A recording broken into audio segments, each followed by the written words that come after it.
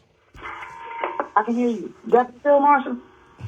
No, this is Chairman Fred. This is Chairman Fred Hampton. Oh, Chairman. Hey, Chairman. Hey, who we have? Formerly known as co-host. Oh, I ain't recognize. Listen, you said you can't shake that. You can't shake that. That term, co-host. Okay. For those who are first time listeners to us, and I know who we have here. This is Robin Allen, aka the Lady of Rage. I say depending on your what age you are, y'all. Baby D from next Friday, whatever, you know what I'm saying. Say Afro Puff Lady of Rage, but also for Freedom On Radio, y'all. Our co-host, you can't shake that. You know, you put too much work in. I ain't trying to shake it. I know it's been a long time. Yeah. They say like I think in the Army they say something. They say like a colonel, he can never he or she they're colonel. That's it. They NFL. Yeah. So the co-host. Welcome. Welcome. Thank you. Yeah. Come on to the brother, Mr. McCoy. How you doing? I'm excellent. It's good. And yourself? I'm good. I'm blessed. Good. Yes. I've been listening. I came in a little late, and I just wanted to ask about, when you all were arrested or when you all were being interrogated, and the ages was like 15 to 16? We were 15, 16, 17, and 19. Okay. And they didn't allow you all, like the tactics they used were like strong arm tactics, like intimidation, and you're not going to see your parents, and you can't have a phone call. Did they? Yeah, were they telling you those things? It wasn't so much. Well, it wasn't physical at all. It was more so psychological warfare. Just playing, mind games with us. Good cop, bad cop. And, after, 6, 7, 8 hours of that, you gonna fall. I don't care who you are. You're that young. And this is probably our first, real interaction with, that type of experience. So it was only a matter of time before we broke. And that's what I was thinking, like, you're so young and impressionable at that age, like, you don't know which way to go. They telling you, if you don't confess, if you don't say this, well, say what we telling you to say, and then you say it, you can go home. Or if you don't say this, you're gonna get the death penalty. You're never gonna see your family again. You're going to prison for life. Was it stuff like that? Almost to the letter. Almost verbatim, yeah. So, and then I do remember hearing you say that the fingerprint evidence is what could have freed you, but also that is what freed you as well, right? Later on, because they were saying you didn't have fingerprints at first, and then they found that it was somebody else who did this. The fingerprints didn't match. Yeah, so we went to trial in 1998, and at that time they were saying that because they had fingerprinted us like maybe 2 to 3 times while we were incarcerated in Cook County Jail fighting the case.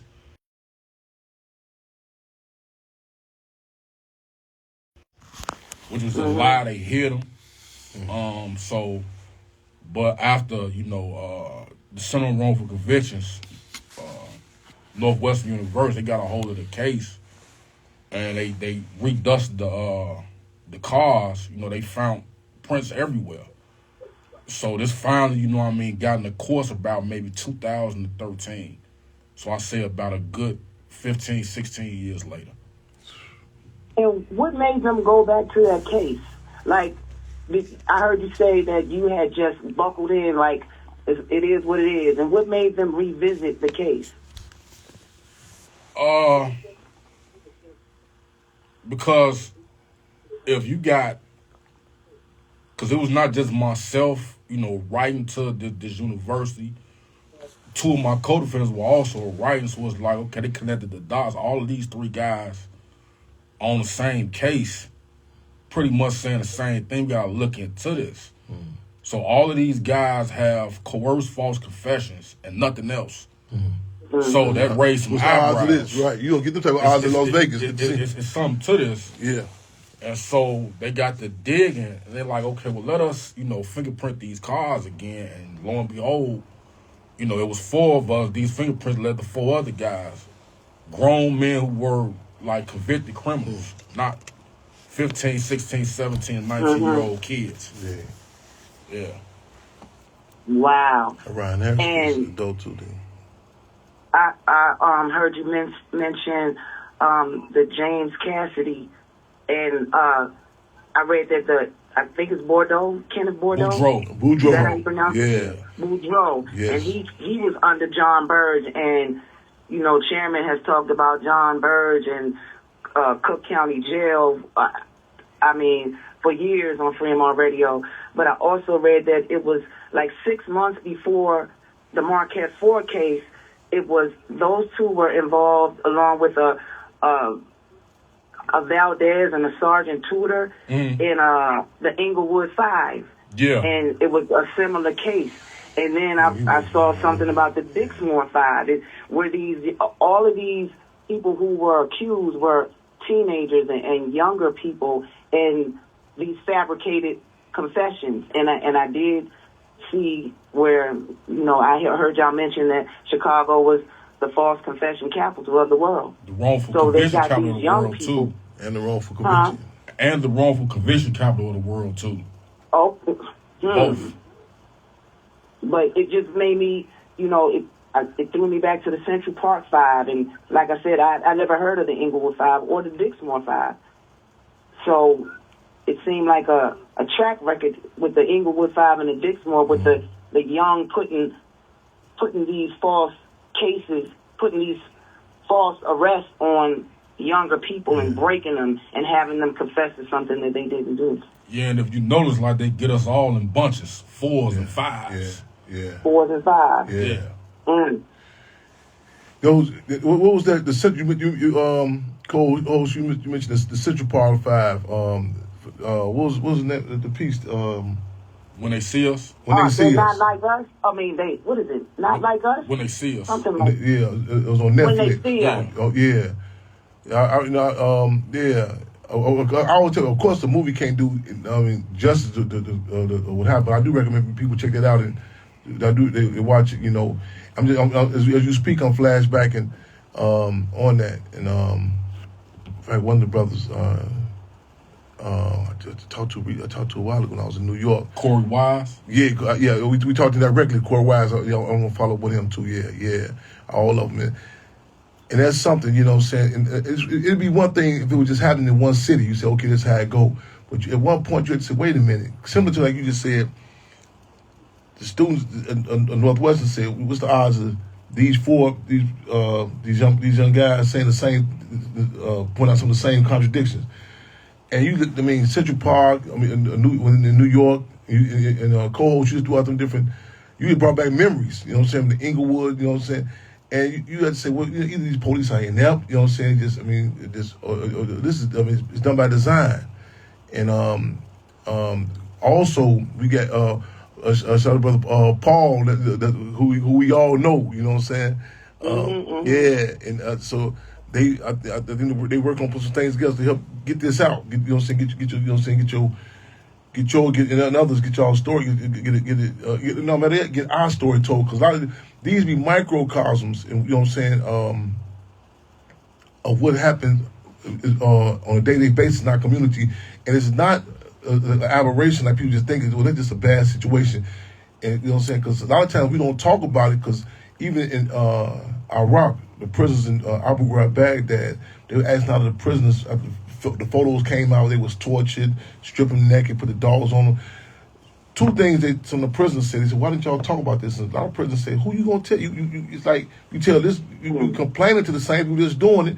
And other prisoners say, it's so humiliating, so embarrassing what they done to us, you know what I'm saying? And, you know, again, we commend you and the others, you know what I'm saying? We have to get this out, you know what I'm saying? Again, you'll be like surprised on how common this contradiction is. Yeah. You know, your family and your family had to do this time with you. Did you, while you were away, did you lose anyone? Did anyone, you know, did you suffer a loss like that while you were gone? Did I? I lost maybe about 7 family members. Wow. During that time. My mother just passed away last year. Rest in peace. She got to see me come home. So she's seen 7 years of me being free before she passed away. But yeah, I lost a lot of family members. And the toll it took on even on her health, but you know what I'm saying, dealing with that. One of the direct causes, you know, of her, you know, getting sick and ultimately passing. Yeah. The psychological effects, the emotional effects, the physical effects. It makes me think of the young man who was in New York, and he was released, but he ended up committing suicide after. Khalid Browder. Yeah. Yes. Because it doesn't just affect, you know, it affects everyone. Everyone suffers. Yeah. People often ask me, like, how do you maintain your sanity after going through something like that? And to be honest, I just gotta tell people, like, I don't even know. Yeah. I guess I just built up such a resistance. It's like you get to a point in your mind where you just, like I said earlier, it's like I'm here, you know, till I get out, you accept it. Yeah. And so it's like now that I'm out, you know what I mean, it's just, well, I will say this. It's like now that I'm out, it's like I'm in a race against time. I'm trying to do so much because I know I only got so much time left. Yeah. So that's like one of the negative effects of it. I don't know if that's good or bad, but it's reality. It's real. Like every morning I wake up, it's like I'm rushing. I gotta do this. I gotta do this. It's like I don't even like. I cannot allow myself to take my time to do nothing. Ooh. Yeah, man. Wow. Real talk. Yeah, I'm just in a race against time. Wow. Because I lost so much time. Yeah. Real talk. Just imagine, you know, I tell people like that's been out here their whole life. Just imagine your life being shut off from 17 to almost 39 years old. And just think of all the things you did in that time frame. So everything you did in that time frame, I missed. I think also too, like in being such in a close vicinity of dealing with, you know, life and death in those places. You know what I'm saying? And it's like I say, so many cases where I say it this way: kiss the casket, tango with torture, and dance with death. I think survivor's remorse also is us too. A lot of times, I literally found myself feeling I'm resting. I'm like, damn. When we Abu Jamal, he ain't getting no. You know what I'm saying? You know, I think about all those who held captive. You know what I'm saying? You know who still there. You know, and that's survivor's remorse. It hits because you literally seeing it on close quarters. You know what I'm saying? Like I think back in Stateville when they had placed me in our house SEG, and right behind the steel doors. And this before the moratorium on the death penalty. And literally, they put that green tarp up and they finna execute somebody. And that That Joker, that criminal, the teller was Machiavellian. How he would do before they did the executions. A monster. They would give out ginger cookies and this fried chicken for the. These jokers something else, and they this was by design. By design. I know I cracked on this one cat. I think the state was set to do a double execution one time, and this one cat in the gallery was banging on the door, and he asked the guard, said, "Hey, where our chicken and cookies? Don't y'all supposed to be doing the execution?" And I said, "Damn, what if they forgot?" You know what I'm saying? About executing, you won't get your chicken and cookies. I said, this machine is so Machiavellian. And the cage, the cell I was in was directly, you know what I'm saying, right where you could see the execution was going on. And brother Robert Johnson, he had commented, who also released, he had commented to me at this venue where it was like a woo. What was that? We just was at activist Jasmine Smith. They had organized. We just seen each other on 39th, 35th. That was 87th Cottage Grove. No, 30. At a King Drive. We just all the prisoners. The panel. We was on 30. Right off King Drive. We just. I wasn't there. I could have sworn you was there. I thought you was there, but it was like a who's who. I could have sworn. I thought right on Cottage Grove, King Drive. One of my rappers might have been okay. There. Yeah, man, but it's just tripped out because like. It was our flashback to, you know what I'm saying, like the atmosphere, like, I mean, it was just like back in the joint. You can feel us. You know what I'm saying? You can feel us. You can feel it in the energy. You know what I'm saying? And I just flashback, man, just you can feel us in there, man. I'm talking about, and I flashback. I thought about it. I said, damn, I flashback to some others who still there. You know what I'm saying? It hit. It always hits. It always, you know what I'm saying? I tell you something, I'm going through a writer's block. I have to break up sometime and like literally go get some ramen noodles and some crackers and just sit there, you know what I'm saying? And just to flash, get back in mode, to get back my zone to writing, But yeah, the energy was thick there, man. Yeah. But I mean, you got to realize, like, this when you met these people. That's automatically your mind just goes back. Yes. Yeah. You know what I mean? Just like with us talking now, like we going back. Real talk. Yeah. I remember I was speaking in North Carolina. I was out about 5 years, and I was going to speak at this college, and the brother upstairs, I kept asking him. We was in a hotel, and I kept asking him what cell was he in. And everybody kept looking at me. I said, man, and it hit me. I said, damn. And I said, give me a minute. I went back to the hotel room, just sat down for a minute. I said, damn. The impact. And we, we're fortunate to have people to touch, to connect back with.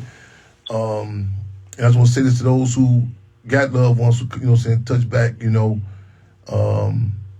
This is designed, to take the humanity away. I'm glad that wasn't all.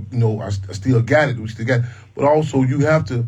It's a part in the movie Judas and Black Messiah where I heard it. I guess it kind of was crispy when I heard it. I watched the movie again recently. And Daniel Kaluuya, who was portraying Chairman Fred, said to Dominique Fishback, who was portraying Deborah Johnson, a part of me had to die. In order for me to live, a part of me had to die. And I said, damn. I thought about that, you know what I'm saying? And I tell myself, even fighting this system, you don't want to become them. You know what I'm saying? But I think even when I coming out of town, Supermax, I remember I tried to go black. I got to Menard. I wanted to go play basketball, and when the crowd kind of said, "Whoa, back up for a minute," I just because you used to being isolated. Isolated. Yeah. And it's like when you come home though, like you wear prison. Yeah.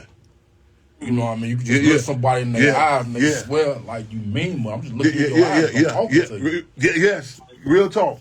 But you got this look about you that just intimidates people. And I've been home 8 years and I still go through that right now. You know what else too? I spoke in the prison. We showed the movie in Fishkill Prison in New York, And something that I couldn't, in this young lady, Madeline, work with, which helps Madison. She took the movie on tour to some prisons, and she worked some years in prison. And she said, and I said something about, they told me, we committed to going to this one prison. I said, well, if we committed to, we got to do it. I said, our word. And then she said, so she said, yeah. She said, prisoners take that seriously. She said, in most cases, that's all you got. That's all you got. I said, damn, I know. But to articulate that way, I said, your word. I said, that's something that means. I said, but to look at your property is taken from you, your clothing, your mail, your visitation, your word. It's everything. It's everything. I heard people try to say, oh, yeah, try to break it down different astrology signs. So I said, no, it's a different dynamic. That prison dynamic, it's something about that word, man, your word. Because depending on where you are, your word is either life or death. Yes. They make jokes about me and say, man, Chairman Fred, if he say he going to be there, he going to be late. But if he say he going to be there, he going to be there. He going to be there. And it hit me. I'm telling you, we was in this prison, and she worked in the prison. She's a counselor or something, and she just said it so nice. I said, I see you putting that context. I take it for granted. I said, if you say this, your word, you know what I'm saying? And she said, yeah. If you say, that's all you got. That's all you got. Yeah, they take everything from you. They can't your word. Real talk. Even if your word puts you at a disadvantage, you keep it. Man, come on with it. Come on with it. Yeah. Come on with it. Man, real talk, man, real. People, Chairman, you can't do this. And I said, man, if I said this, man, your word, man. Got to stand on it. Got to stand on it. You know what I'm saying? Because, like you said, it could be life or death. You said, man, I'm in situations, Stateville, the beatings were so, I got the Captain Manny, they had a beat down crew. And the beatings were so intense. And I remember put my ear to the ground and said, okay, let me see. And people were sending me different kites in the doors. Chairman, don't talk to this guy because he's a snitch. I say, I can't see. I don't know. You might be the ward. I don't know who outside this door. And I said, we're going to organize a hunger strike. And I remember on which day, and it was certain gallery of people who I'd never seen. We had the word. We had to move. We moved in sync. We said, we're not eating this day. And you know what I'm saying? And you can depend on certain certain people who I got to know just through their voices. You know what I'm saying? You hearing through them, but your word has serious. Like you said, even if it puts you at a disadvantage. Yes. Even if it puts you at a disadvantage, you said it. Your word. But to put in the context, that's you've been deprived of everything else. But say, you can't take this from me. Your word, real talk. That's all you got, man. We live and direct, y'all, on Fremont Radio, Spirit of Making History, Taking History, and Taping History. Got a co-host in the building. We, man, yes, indeed. And this is, y'all feel free if y'all want to, you know what I'm saying? But go ahead, Coach. You don't make up time for not being online with us for a while too. You know what I'm saying? So feel free. Yeah. Well, I was gonna ask Mr. McCoy, do you stay in contact with the people that you were charged with? Every now and then I see them. Sometimes we message each other through social media, but occasionally I do, yeah. Okay. And so your life after captivity, it has been, well, I know you said you didn't say making up for lost time. You said you go at a fast pace. So what is it that you do or you're trying to do since your release?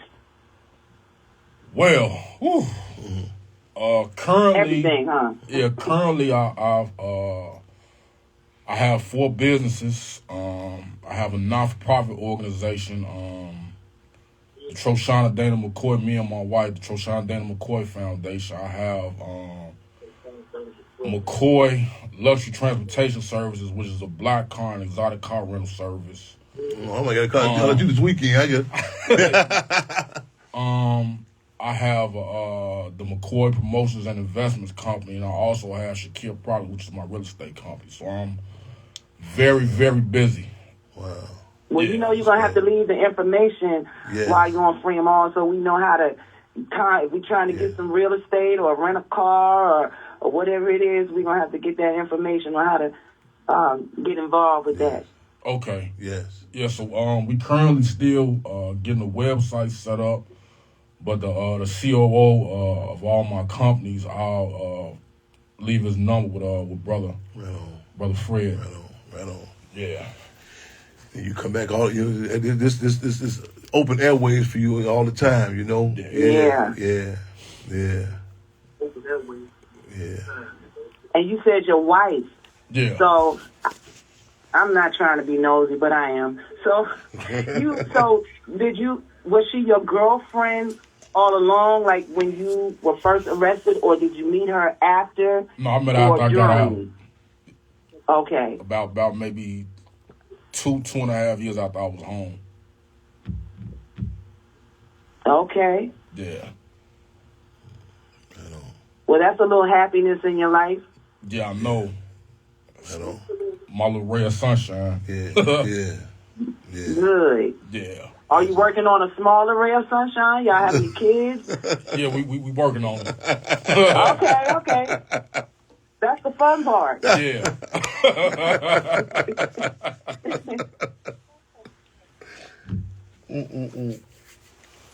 Well, good. Goals, you come back in, guns blazing on questions. Getting them all cylinders, ain't you? Yeah. It's all good. Yes, indeed. I'm just, like I said, I don't take for granted that even that discussion, you know, because the purpose, you know what I'm saying, the purpose of these places is to take your humanity, you know what I'm saying, whether it be to take you out physically and to deprive you of that, you know what I'm saying. So I don't take for granted we even able to have the type of conversations that, you know. So I just want, you know what I'm saying, and I want people to understand that too, like, you know, you look at our communities and how many, you don't know what a person's been through. I remember when I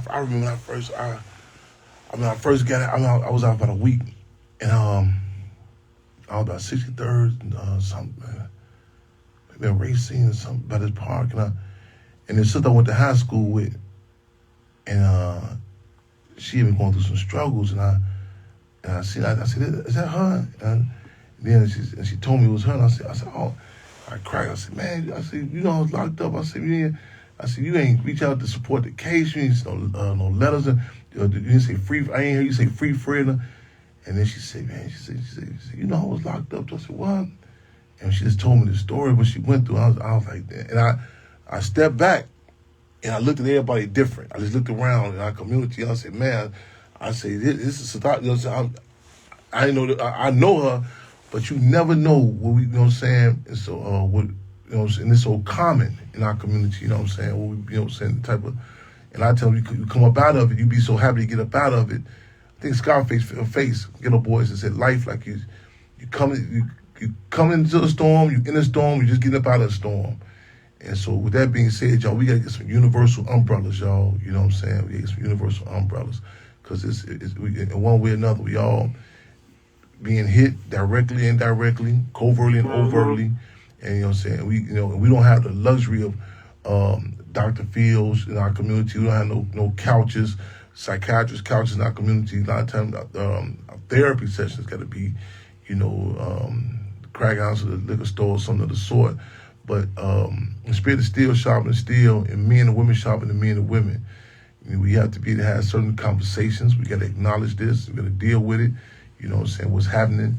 And the old axiom says, all men, paraphrasing, all men and women fall down, but great men and women get back up. But in addition to that, not just when our people not just fall down, they pushing us, they knocking us down. I know it's hard for people to believe them too much. These criminals, these bourgeois and birds, like hunters. They come out through the gate like man, making moves. They coming to get us. This ain't no, oh man, that's something, man, they made a mistake and got these 4 children, locked them up. Man, and you couldn't, You can sell that snake oil. Imagine just before in concert, knocking me to tell, yeah, man, these 4 people. I mean, just go to fingerprints. I'm telling you, this base. At some point, it's the conspiracy. That's something with us. We don't believe that we worthy of somebody targeting us like that. We don't believe that somebody would even go that far. It's you know what I'm saying? They had one of them cases on that niggas by the pound. It came out. They got dog's blood. And I forgot what the case was. They had got a dog blood and framed somebody for a murder and said it was human blood. You know what I'm saying? And you say, who goes to this, the lengths of this? You know what I'm saying? And the target children, you know what I'm saying? The impact. And we got to acknowledge that. We got to acknowledge that. Ain't no war on drugs, ain't no war on guns, ain't no war on gangs. It's war on our black asses, y'all. Real talk. The song that just came to my mind, and I got to just put it out there. The taxpayers of Chicago, specifically Cook County, have paid out over $1 billion in lawsuit money since 1996. Wow. Over $1 billion. Yeah. Man. For all of these different crooked cops. Man. I'm talking about, you talking about resources for everything, from potholes to school. You say, man, I mean, so even if you don't come from a morality thing to say, man, that's wrong what's happening to you, know what I'm saying? If you want to come from just your economic status, say, man, how this going down? You did? And then these police, these people, they got immunity. This don't come out their pocket. So what they do is they take them off the force and send them down to Florida with their pension. Yeah. Take their pension away, now we talking. Yeah. A criminal psychologist has said that behavior is affected by consequences. Exactly. Behavior is affected by consequences. Yeah. You feel what I'm saying? No repercussion. You feel like, man, do what it do. Yeah. Do what it do. Y'all, we live and direct in the spirit of making history, taking history, taping history, y'all. Y'all feel free to call in as we say, cub in with us, y'all, at 708-223-8953. Feel free to tap in with us, y'all. And Chairman, the live feed on Facebook is down. Is it? Yeah. Oh, wow. Well, that's what it says on my end. I don't know if that's on all ends. Somebody just asked for the calling number 708-223-8953. If someone's on the phone, it's not. It's on the flyer. It's wrong. Okay. On the flyer, it's okay. Oh, so it's okay. Co-host, give me a minute. Okay. You come on. Another question too, co-host. Tapping in. We're gonna free the line of 1 second. Cause I thought we used to have about 8 people on here one time. Them days over with. Never did. One at a time. Okay. So, Cole, yeah. Come on, Cole, tap in with us. Then we gonna open up. Then once you call back in. Oh, I see somebody calling now. Hold on, co-host. Yeah. okay. Hold on. Y'all know y'all talking to the wrong person's technology, man. Who you telling? Real. Okay.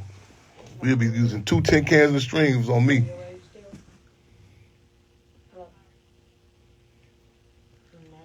Is this still Lady Rage, or are you calling in for Fremont Radio?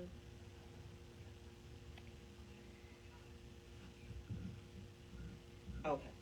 I think it's somebody else. I can't tell. Somebody else? Okay, get this. Welcome to Fremont Radio. Hello. Hello, welcome to Fremont Radio. Who do you have? Octavia. My name is Octavia Mitchell. Okay, welcome to Fremont Radio. What's on your mind? Is this Mr. Fred Hampton? Yes, it is. Yes, it is. Hi, Mr. Hampton. Junior, that is. Chairman Dr. All right, right on. I spoke with you. My name is Octavia Mitchell out of Chicago, Illinois. I have a nonprofit organization, Heal Your Heart. Okay. And I spoke with you a few years ago. My son was murdered by CPD. Wow. Talk to me. Give me a little more. Talk to me. What area? So my son was murdered by the police in 2010. I met with you around 2013 in Roseland. I think you had an office over there. And I'm sitting here. I'm listening to the gentleman saying how he was freed because of because of his fingerprints. They went back and they did the fingerprints or whatever. So I was actually really trying to find out if Northwestern helps with my son is deceased, of course, so he's not trying to be free because he's already deceased. But I'm having a hard time. I finally got the fingerprints. They were stating they were inconclusive, stated that my son was shooting at them. I finally got the electronic file of the fingerprints. And I'm trying to find out where I can possibly get an independent forensic lab. Although my son can't be free from prison, I want his name to be free. They stated that he was shooting at them. They shot him 3 times in the back as he ran away. In April 2010, this year be 15 years. And I've been trying to get a forensic lab independent forensic lab. Right. To go over the electronic records, because once they tested it the first time, it was destroyed. The CPD, I had to go through a whole lot. They withheld the fingerprints in their possession. They said they were in the locker for about 9 years. The attorney that I had dropped the ball on it. But I continued to fight. And I had, I think it was,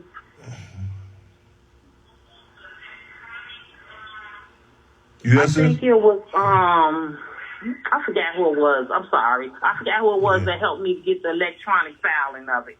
But I do have it. Okay. And I want them to, I'm looking for someone to go over it, like I stated, to free my son's name. He's gone. He's not here anymore. But for me, for them to free his name, because if he did what you stated he did, why did you all hold his fingerprints from a gun that you all stated that he shot at you all? Why did you hold it? Then they said the Illinois State Police had the fingerprints. We went back and forth for like 9 years. And I was finally able to get the fingerprints. Now I'm really just looking for an independent lab. Okay. Well, first of all, we say, and continue, Cub and community condolences to your sister. You know what I'm saying? I know ain't no timeline, no timeline, no end date. You know what I'm saying on the grievance. Let me say that. I don't know. We got there's a number. There's a contact with the innocent. Brother. I don't have a number, but I mean, I think you can go online and be able to contact with them. Now, as far as them helping you, that I don't know, but it's definitely something worthy of bringing to their attention. I will say that. And I throw the word to check back with us. I throw the word to our different networks also. Yeah, because I hear you. This in regards to, clean his name, what I'm saying? And just not only his name, but, hiding some contradictions, like, telling how deep, I mean, like in the words, what's that group, MJG, they say, man, a lot of stuff be fresher than Colgate, deep in the Watergate, you know what I'm saying? Ain't no telling what comes out, because a lot of times something be just like a simple case. You say, well, wait a minute, these individuals were targeted, So, definitely put the pedal to the metal, and I'll put the word out, so those, our listeners who tapping in with us, y'all, any contacts or resources you may have, come hit us back next week on Wednesday at 6:30 to 8:30. Any contact, get back. And since I don't know if you call, if you on Facebook, if you want to give any social media or contact, people can reach out to you. Feel free. Give a contact, whether it be Instagram, Facebook, whatever have you. The people can, if they got any possible resource that can assist you, they can send it to you. Yes, I mean, even if I have to get an independent, because I did have a attorney, he passed away, he was trying to help me. I just want an independent forensic lab that's not connected to the police. Yeah. Who's going to give me some type of false stuff like, it's inconclusive. Yeah. How's it inconclusive if you're stating that he was shooting at you? Yeah. And if it was, and why would you hold it? Why did you hold it in your locker and kept stating the Illinois? I had to go back and forth with the Illinois State Police, with the Chicago Police, back and forth. Illinois State Police stated that they didn't have it. COPA did help me get what I got, which was the inconclusive result, but they didn't help me get the electronic. I had to go further. So I know that it took a while before you all, it wasn't justice because your dad is no longer here, but they had to be accountable for it. And I know it took about 13 years or so like that for your dad. And I'm not going to give up. My son was a senior in high school. They didn't tell that part. They didn't tell the part that my son had no drugs, no alcohol, or anything in his system. They didn't tell the part. They didn't even look for the other 2-3 people that was with my son. They said it was a traffic stop. My son had a driver's license at 18. Yeah, and he wasn't even a driver. I'm hearing you. I'm thinking about. I mean, even with the case of the assassination of Chairman Fred, the physical Lamar Clark, they initially said, in fact, the Chicago Tribune reported this. I think December the 5th of '69, there was a shootout, and they did it was like you said, a state autopsy initially, but my family and comrades went back and did an independent called an independent autopsy, in which his body was exhumed. And it was discovered that they had one of the informants placing a Seconal inside the Kool-Aid the night prior to technically knock a horse out. You know what I'm saying? So they had laced the Kool-Aid the night prior. So so ain't no expiration date on Seconals. You know what I'm saying? You say, oh, that's old. That's back then. Man, push the line. Yeah, push the line.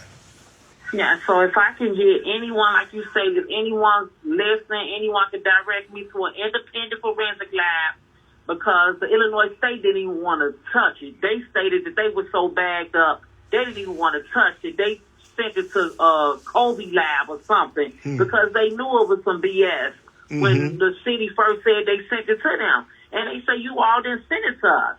And so they didn't even, Illinois State Police didn't even touch it. They didn't want to be bothered. By the time I got done, I say my name, they just hang up on me. They didn't even want to be bothered because they didn't want to be involved, and they knew it was some BS. Yeah. And once you start popping that political Pandora's box open, ain't no telling who connected to what. You know what I'm saying? Especially in the city of Chicago. From Frank Sinatra say Chicago, his kind of town. You did. Yeah, the history with it. I'm not just my presence on the history of it, Yeah. So if anybody, just direct me to a lab. I just want a lab. Direct me to a lab that a trustworthy lab, someone that I can trust. I have the electronic filing of it, like I stated. It was a one-time test and it was destroyed. So we couldn't get any more DNA, but I do have the electronic files. And I'm looking for an independent forensic lab to look over it. You on Facebook, sis? Give a contact. Yeah, I just actually requested you to be my friend, and you accepted. That's how I'm looking. I'm watching you. Oh, right on. Okay, right on. But sis, give it so people can know. Clean fish to you, sis. Right on. Give it so people, so our listeners can know where to send if they had information where to send it to. Give out your Facebook address. My Facebook is Latill, Lytill, the boss, all together, THEBOSS. Latill the boss. Latill the boss. So anybody, again, y'all, put the word out. Tags my independent. Yeah. An independent forensic lab that tests fingerprints and things. I've been running into a lot of labs that just like do DNA for paternity or whatever. Yeah. I do independent for a police shooting, and that's what makes it hard. I need someone that I can trust that's not connected. Like you stated, they're all connected. Yeah. I've even tried to go. I don't care if it's out of town. I travel. Yeah. Right on. So I was just about to say you gotta go out of state. Yeah. Real talk. Yeah. I'm speaking that flyer that's on the Today's show On I'm speaking in Minnesota this weekend, so I'll make sure I'll put that call out. This is gonna be a packed house this Friday in Minnesota. So I'll a lot of times you do gotta go go to another city, another town. Yeah. That's fine. I'm willing to do what I need to do. So you're right. Okay. Right on, sister. Right on. All right, and I thank you for listening to me. I thank you for having me. Yes. Thank you for tapping in. Am I able to inbox, or how can I send you my information? Yep. You can. You can inbox me on Facebook. You know, and we also feel free. We here every Wednesday too. Every Wednesday, 6:30 to 8:30. Okay. Right on. Okay. All right, sister. So stay strong. Thank you, sister. Right on. All right. Fremont, we lighting the spirit of making history, taking history, taping history, y'all. Live and direct, y'all. Okay. We at 708-223-8953, y'all. 708-223-8953. We in here talking about, you know what I'm saying, what's the history, you know what I'm saying, the impact of being held captive, you know what I'm saying, being, framed up, snatched up, you know what I'm saying, more common than you think, y'all. Real talk. So tap in again. I'm not on my live on YouTube. We are on live. We on YouTube on intellectualradio.com. So yeah, we gonna make sure we send that link to our brother too, Paul. Shout out to you, Paul. Real talk. Any other callers want to call in? Get any input? Tap in with us. Minnesota, if y'all in the building, call in about this. Give us a more detail about this event. Mississippi, that event is going on down there. The bus ride. Call in. Call in. We usually close at 8:30, but might close out a little early because we gotta get stuff together. Speaking of this event this Friday, and this been when we say quality time outweighs quantity time. This been a powerhouse,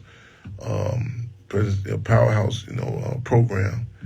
Yes, indeed. Anything else you want to add in, bro?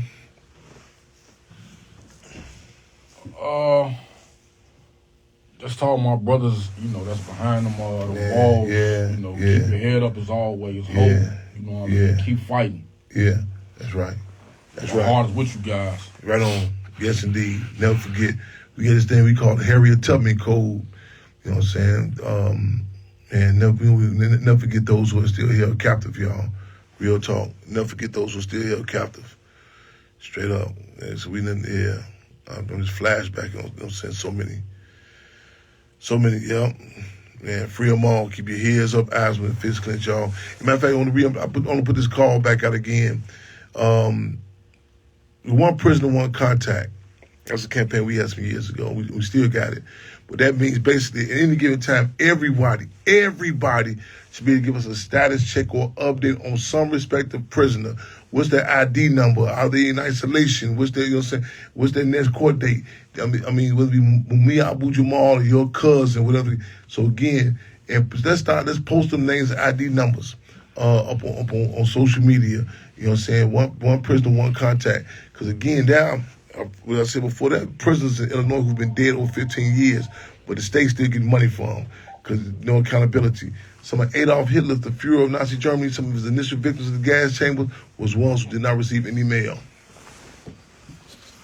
Coming back at y'all. Welcome to Fremont Radio.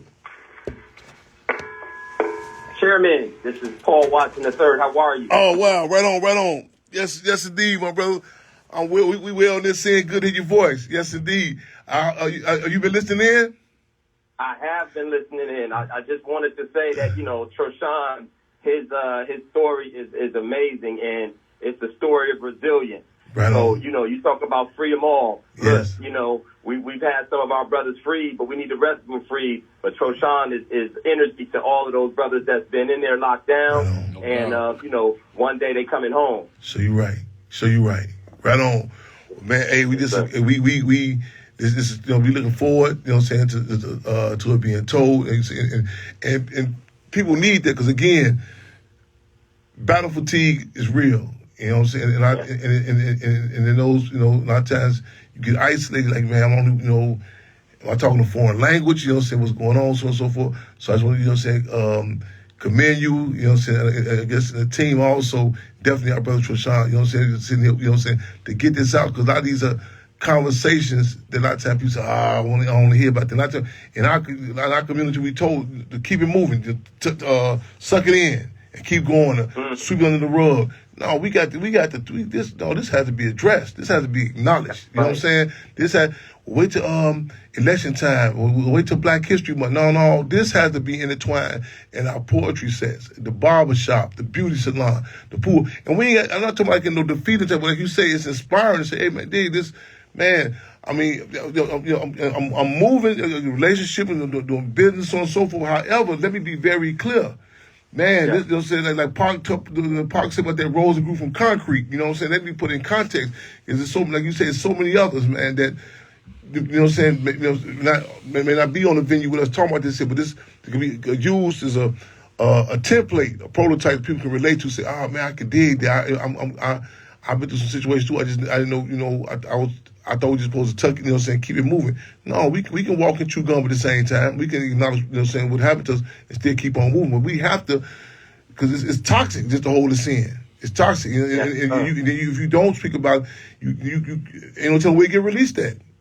You know? That's right. Real talk. And then, you know, Chairman, there was something else that, you know, as I started like really listening into Troshan's story, you know, his story is only one piece of a huge, large problem that you were just referring to. And when I started doing some research, I found out that Cook County is the number one place in America where they have wrongful conviction. Man, so there is something specifically, you know, in that area. You know, you talk about the Commander Burge and some of those people who were, you know, a part of that. You know, they knew that, you know, at one point in time there was, you know, a large number of murders going on in Chicago, but their answer to that was to just get young men in there and to coerce them into confession. And so once they see those numbers go up, they justify their job. And so, you know, but in the meantime, what they're doing is they're stealing lives from our young black males.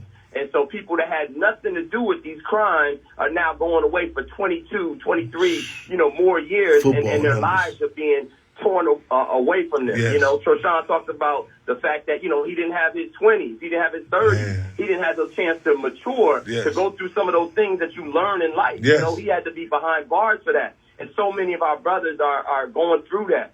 So it's just like you said, we definitely need to be able to make sure that we address this, you know, and we address these issues. And, you know, we're working on, I don't know if Troshan told you, but we're working on a documentary that will also spread a lot of light on this situation. And, you know, that's what needs to happen more than anything else. And, you know, the power sometimes of documentaries, it gets into other communities and gets into those other places so that they can hear and see what the real problems are.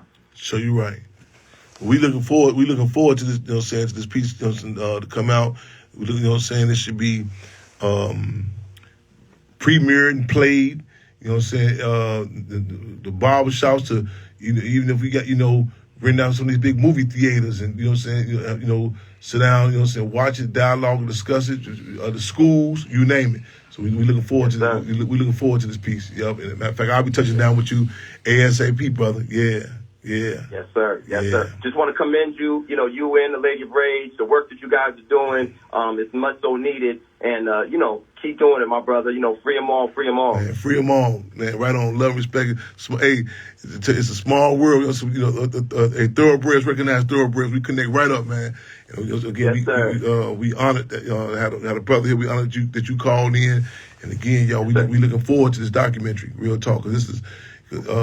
Minister UEP said our people do not read as much as we would like for them to read, and so and we say we got to be innovative. You know what I'm saying? You know what I'm saying? That, man, we got to get it to them. Documentaries, movies, talk, you know, some discussion, everything. Get it to them. Get the word to them. What's happening? If I could, I want to give a shout out to Nate Cole, because Nate is the man behind kind of making a lot of stuff happen, and so got to give a shout out to Nate, man. He really is he's working Troshan's team, and you know he kind of makes a lot of things happen. So man, you know, shout out to Nate Cole working to make it possible. Okay, man, shout out to Nate Cole, no doubt about it. Right on, man. Right on. Yeah, I appreciate that because again, the different dynamics of individuals and people, you know what I'm saying? I tell you, we don't know them, and I tell you, see the end result. But again, sometimes, in most cases, the pride of that community, I tell you, it's different. It's different dynamics that are necessary to make that meal happen. You know what I'm saying? So yeah, shout out to NACO. Yes, indeed. Right on. Yes, sir. Yes, sir. Yes, sir. And shout out to all y'all listening. So we need y'all to help. I need y'all to reshare this, repost this. You know what I'm saying? And keep push the word. Y'all looking forward to this documentary coming out. You know what I'm saying? And repost this. You know, you'll be surprised that even in your household, your family, your block. You start throwing some of these names around, you'll be surprised. I've been places and people. I've seen the responses on Catch Faces when I see Boudreaux, Lieutenant John Burge. You can see it. You know, see, like, whoa, what happened? You know what I'm saying? A lot of times people say, "Oh man, I'm just glad I got out. I don't want to talk about it." You know what I'm saying? No, we got to address these contradictions, y'all. Ain't no statute of limitations on the torture and the terror that we've been subjected to. You know, real talk. Not at all. Mm-hmm. Yes, indeed. My brother Paul Watson in the building. The third in the building. Thank you, my brother. Indeed. Good stuff, man. Yeah. Continue on. Let's keep fighting this fight. Let's keep fighting. Okay, right on. Y'all heard these names. I hear y'all see. I remember these, man. Nate Cole. Yeah, Nathaniel Cole, man. Paul, man. All y'all, man. Shout out. So y'all, we gonna be on. Matter of fact, get your seat, get your front seat ready for the documentary. You know what I'm saying? It'll be something that, as a term I use, we look forward for this being rated R for reality, and it's something we recommend your children see it. Because I was in Sacramento, and his brother was going to the barber shop, and his son was about 8 or 9, and he told her, he said, "Man, you Chairman Fred Hampton?" I said, "Yeah." He said, "I'll be right back," until the son would go in. And he came back out. He said, "Man," I said, "What happened?" He said, "No, I want to ask you some questions, man. I want my son to be." I said, "Why?" I said, "Well, you know, why?" He said, "Well, I know, man, about the police." I said, "No." I said, "Brother, all due respect, man, bring your son back out if you can. This is conversation, you know, so we got to have this, you know what I'm saying, with else." Because I say, that's why I'm saying they don't talk to their children, about sex or something. You know, or somebody gonna talk to them about it. It might not be on your terms, though. This, a lot of times, they first contact, like I said, the police, we gotta, what they call it, their talk. We have to, from the womb, I'm talking about before they get here. Man, it gotta be heads up. It's like, I think about this thing, it was on National Geographic or something, and they had these, maybe the antelopes or something, and as soon as the baby be born, man, them leopards be at them. They be waiting for them to drop the baby, you know what I'm saying? They at them. You know what I'm saying? They feasting on them. And so soon as they gotta come out the womb, stop, drop, and roll. You know what I'm saying? Man, you under attack. And we have to put that in context with our people. Definitely shows parallels to our society. Yeah. It's nature. Yeah.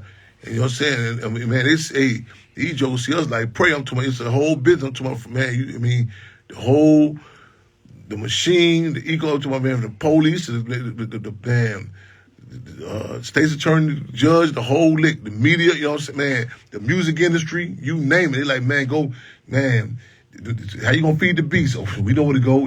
They see our community like a bottomless trough, you know what I'm saying? Just go eat them. You know what I'm saying? Get them to reproduce. Get their babies before they get here. Count them up, you know? We got to resist. Minister UAP News also said that if we don't fight back or we don't acknowledge this, it can be defined as nothing less than reactionary suicide. We refuse to commit reactionary suicide. And these are our children in particular. A lot of times they come in that. Brother said one time, he said, "Champ, what animal?" We was in Shawnee, but we was in Shawnee in isolation.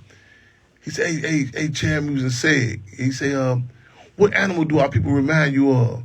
So I said, "What you?" I said, "Man, I said, the elephant." He said, "No." I said, "Well, the panther." He said, "No."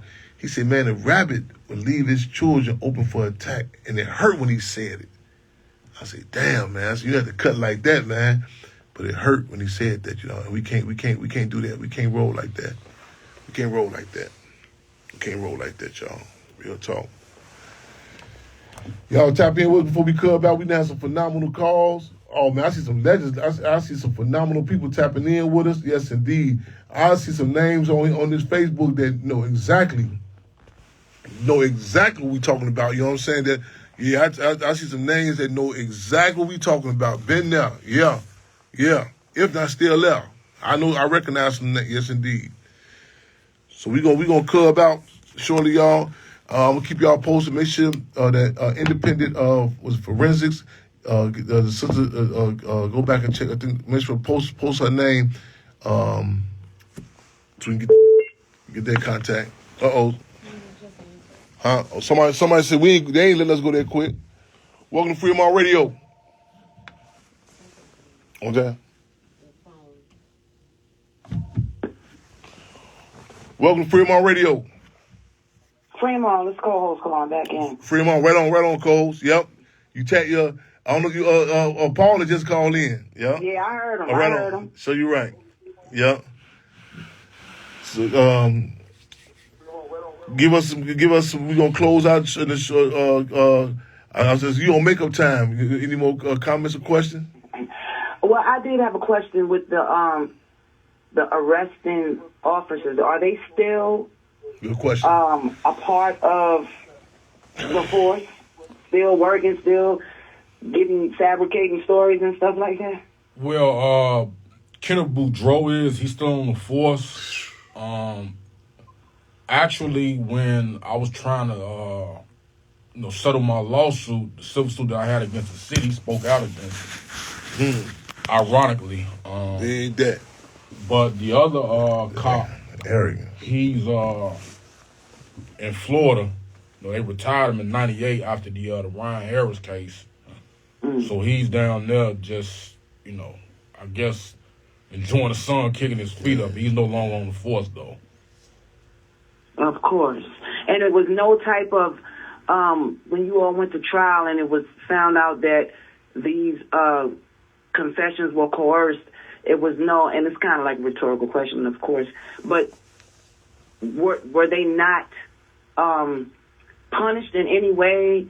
Their punishment is administrative pay, administrative leave with pay and stuff like that, where they didn't have to face any type of consequences? No.